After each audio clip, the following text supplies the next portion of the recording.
May na po kamo sa Bicol. So sa video po na ito ay tatry ko naman yung magtapas ng mais at magbalat tayo ng mais. Siyempre, una hahawakan lang muna natin dito. At siyempre, dapat din matulis yung ating itak para makuha natin yung mais.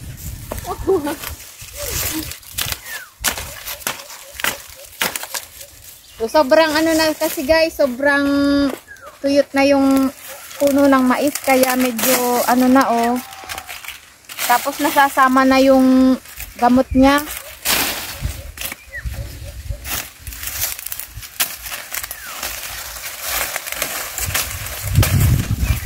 So ito guys, yung iba yung iba dalawa na yung bunga ng mais kaso medyo maliit nga lang. Pero okay na din kasi ito oh guys, napakalaki. So itatry natin to guys.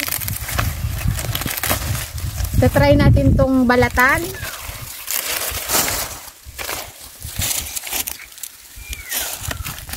So una guys, syempre ito gumawa si Papa ng pantusok sa mais para mas mabilis natin mababalatan. So ito guys, kawayan to, tapos ginawa lang ni Papa na pinatulis lang yung kawayan. And syempre itutusok natin sa gitna.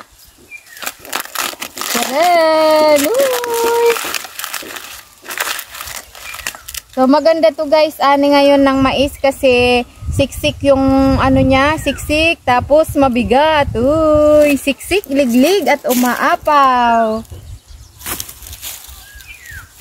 Ayan. Salamat po sa mga masisipag dyan na nagtatanim ng mga kung ano-ano dito sa bukid. At shout out din po sa lahat ng mga magsasaka dyan. Salamat kaninyo ngamin.